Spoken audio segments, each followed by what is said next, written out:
Getting to example 2 now, let us have a look at this question.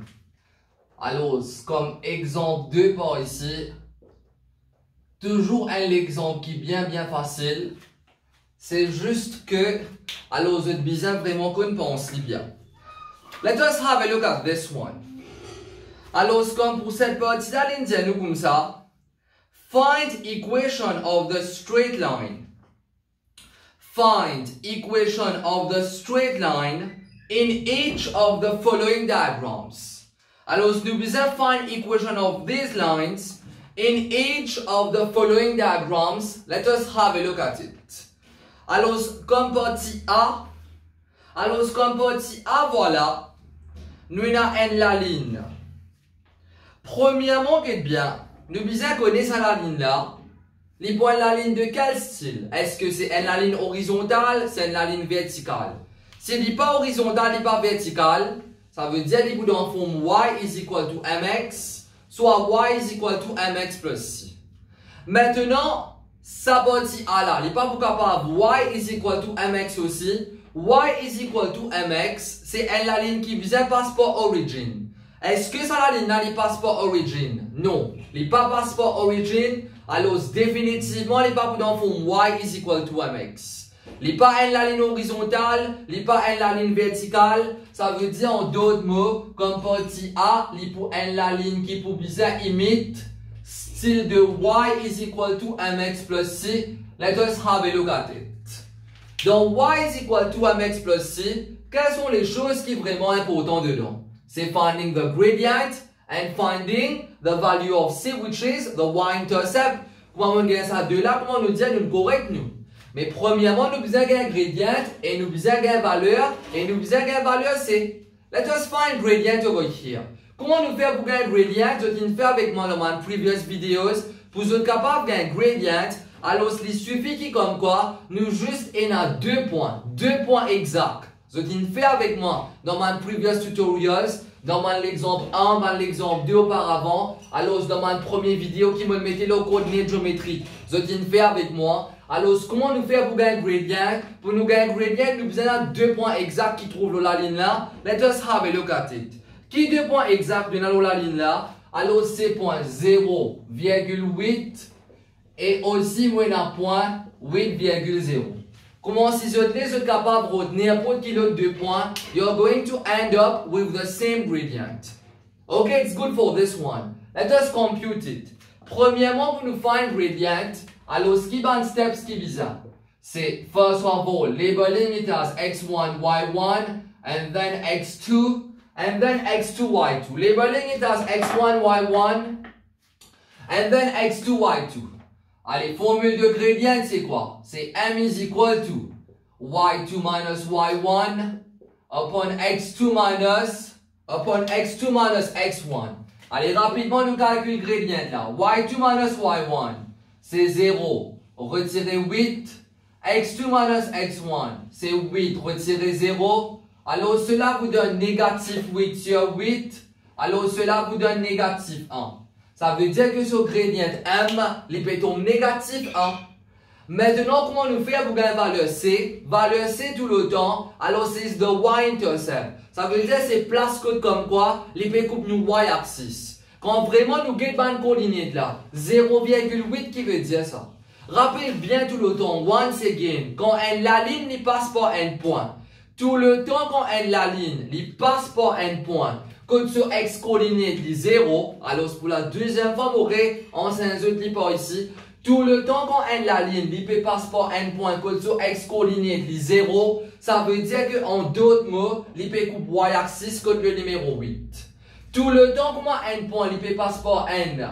Tout le temps comment la ligne il passe par un point qui est 0, quelque chose, ça quelque chose là il pouvait valeur que il peut couper y-axis. Ok, it's clear for this one. Get comment ici c'est 0,8. Ça veut dire en d'autres mots que c'est ça 8 là qui tombe y-intercept. Provided que sur x coordinate 0,1, si x coordinate pas 0, il n'est pas pour marcher. Provided que x coordinate is 0, then that value over here, the y coordinate is going to be the y-intercept.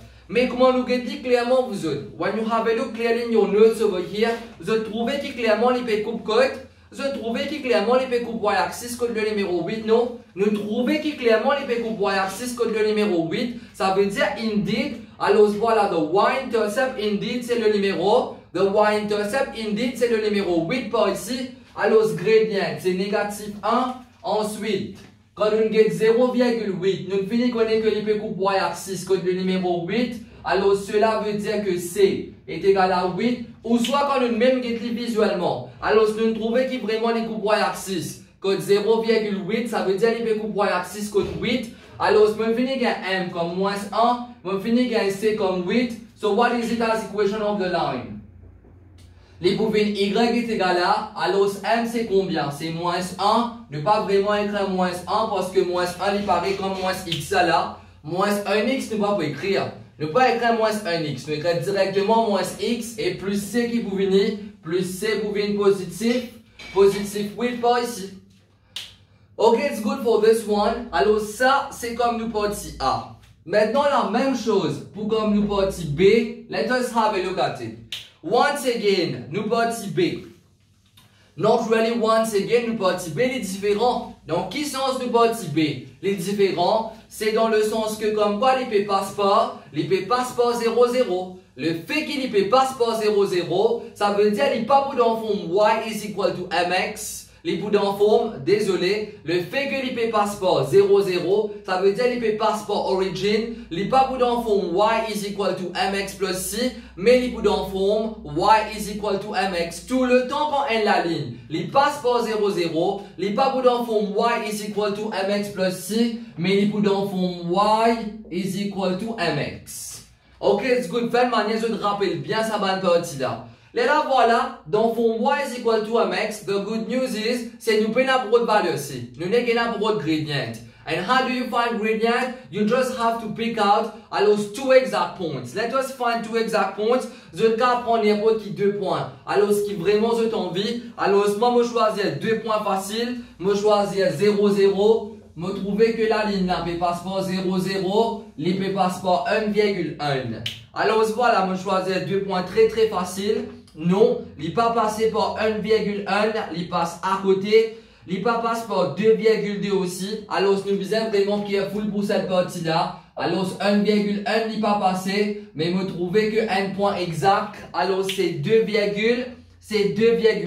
Alors please make sure that you get such a question for the exams. Vraiment get bien si nécessaire, prends le livre là, mettez-le prêt comme ça devant vous autres. Vous autres, on va appeler l'examen là, vous autres mettez-le prêt comme ça. Mettez si pas vrai. Pour la ligne passe pas carreau là, parce que si la ligne passe à côté carreau là, il n'est pas pour ton bon. Il obligé passe carreau dans carreau là même. Ok, it's good for this one. Alors, nous trouvons que clairement, il passe pas 0,0 comme exact. Il passe dans 2,3 exactement. Then using these 2 points over here. Alors, what is first step to calculating gradient is to label x1, y1 and x2, y2. Allez, nous servons une formule de gradient maintenant. Alors, cette formule de gradient, c'est quoi? y2 minus y1, c'est 3. Retirer y1, c'est 0. x2, c'est 2. x1, c'est 0. Alors, cela vous donne comme 3 sur. Alors, cela vous donne comme 3 sur 2. So, this is the gradient for the part B. Et le fait qui comme quoi, mon réponse bizarre en forme y is equal to mx. Le fait qui comme quoi mon réponse, les bizarres en forme y is equal to mx. Parce que quand mon rédiateur, c'est la ligne qui peut passer par 0, 0. Ça veut dire qu'il n'est pas pour dans forme mx plus c. Il est pour que dans forme y is equal to mx. Alors, ce qui est pour venir m sur valeur, c'est 3 sur 2. Alors, si pour venir y est égal à 3 sur 2x comme réponse finale. Comme partie C maintenant, let us have a look at it. Partie C, si je ne me trompe pas, c'est plus facile. Définitivement, c'est plus facile. Parce que comme partie C, comment je peux trouver? Ça, c'est la ligne ça qui est horizontale. Et tout le temps, quand la ligne est horizontale qui me lance un autre, ni les bouts dans forme y is equal to mx, ni les bouts dans forme y is equal to mx plus c. Nous simplement, il propose nous 2 questions. Qui axis les couper et qui valeur les couper axis là? Quand nous guettons bien, alors la ligne horizontale d'ailleurs tout le temps les beaucoup pour axis, mais si toutefois je ne pas réussir à rappeler pour l'examen, je n'ai pas proposé de la question qui axis il peut couper. Je trouvais clairement que c'est la ligne horizontale, il peut couper axis. Alors ce nom commence par Y est égal à. Et code ça, les pécou pour axis ça. Les pécou pour axis code 3. Alors si vin Y est égal à. Les vin Y est égal à 3. C'est si simple comme bonjour par ici. Parce que moi me dis autres, nous prenons pas le gradient. Nous prenons pas le y-intercept. Nous prenons pas le rien dedans. Parce que premièrement, elle a la ligne horizontale et verticale. Il pas dans fond y is equal to mx. Il pas dans fond y is equal to mx plus c. Alors voilà, les se forment les différents. Tout le temps, elle a la ligne horizontale et verticale nous pose deux questions. Qui axis est coupé et code ça vraiment les couplés. Par exemple, comme pour la partie D. Alors voilà, comme partie D, ici c'est la ligne verticale. Elle a la ligne verticale tout le temps. Les pour couper x-axis. Alors comme question c'est qui axis est coupé. Si c'est la ligne verticale, nous pose deux questions. Qui axis est coupé, ligne coupe x-axis. Alors ce nom commence par x égale à. Code ça vraiment ligne couplée code négatif 2. Alors voilà, son réponse vient simplement x égale à négatif 2. So basically, equation of horizontal and vertical lines are the easiest of all. Mais c'est pas parce que they are easiest of all qui veut dire ça va aller difficile, ça va là aussi dit très facile. Alors au moment qui vraiment vous avez envie d'apprendre, vous avez envie vraiment appliquer, pas rien de difficile à apprendre vous. Next upcoming example is example 3.